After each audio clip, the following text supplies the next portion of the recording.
High command ನಾಯಕರು ದೆಹಲಿಗೆ ಕರೆದರೆ ಹೋಗ್ತೇವೆ. ನಾನು ಡಿಕೆಶಿ ಮಾತನಾಡಿಕೊಂಡು ದೆಹಲಿಗೆ ಹೋಗ್ತೇವೆ. ಹೈಕಮಾಂಡ್ ಏನ್ ಹೇಳುತ್ತೋ ಅದಕ್ಕೆ ಈಗಲೂ ಬದ್ಧ ಅಂತ ಸಿಎಂ ಸಿದ್ದರಾಮಯ್ಯ ರಿಯಾಕ್ಟ್ ಮಾಡಿದ್ದಾರೆ. ಹೈಕಮಾಂಡ್ ನನಗೆ ಮತ್ತು ಡಿಕೆಶಿ ಇಬ್ರಿಗೂ ಕೂಡ ಫೋನ್ ಮಾಡಿದ್ದಾರೆ.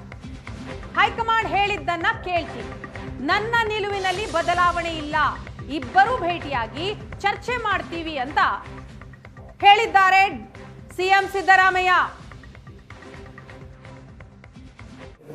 ನಾಳೆ ಹೈಕಮಾಂಡ್ನವರು ಅವ್ರಿಗೂ ಫೋನ್ ಮಾಡಿದ್ರು, ನನಗೂ ಫೋನ್ ಮಾಡಿದ್ರು, ನೀವಿಬ್ರು ಭೇಟಿ ಮಾಡಿ ಅಂತ. ಅದಕ್ಕೋಸ್ಕರ ಅವನಿಗೆ ನಾನು ಬ್ರೇಕ್ಫಾಸ್ಟಿಗೆ ಕರೆದಿದ್ದೀನಿ. ಬ್ರೇಕ್ಫಾಸ್ಟ್ ಬಂದಾಗ ಚರ್ಚೆ ಮಾಡ್ತೀವಿ. ಯಾಕೆಂತಂದರೆ ಹೈಕಮಾಂಡ್ನವರು ನನ್ನ ಸ್ಟ್ಯಾಂಡ್ನಲ್ಲಿ ಏನು ಬದಲಾವಣೆ ಇಲ್ಲ. ಹೈಕಮಾಂಡ್ನವ್ರು ಏನು ಹೇಳ್ತಾರೆ ಅದ್ರ ಪ್ರಕಾರ ನಾನು ಕೇಳ್ತೀನಿ ಅಂತ ಹೇಳಿದ್ದೀನಿ. ಸೊ ಈಗಲೂ ಅದನ್ನೇ ಹೇಳ್ತೀನಿ, ನಾಳೆನೂ ಅದನ್ನೇ ಹೇಳ್ತೀನಿ. ನಾವಿಬ್ಬರು ಕೂಡ ಅವರು ಅನೇಕ ಸಾರಿ ಹೇಳಿದ್ದಾರೆ ಹೈಕಮಾಂಡ್ನವ್ರು ಹೇಳ್ದಾಗ ಕೇಳ್ತೀವಿ ಅಂತ.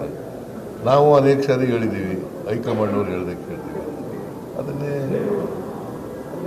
ಚರ್ಚೆ ಮಾಡ್ತೀವಿ. ದೆಹಲಿಗೆ ಹೋಗ್ತೀರಾ ಸರ್? ದೆಹಲಿಗೆ ಕರೆದ್ರೆ ಹೋಗ್ತೀವಿ.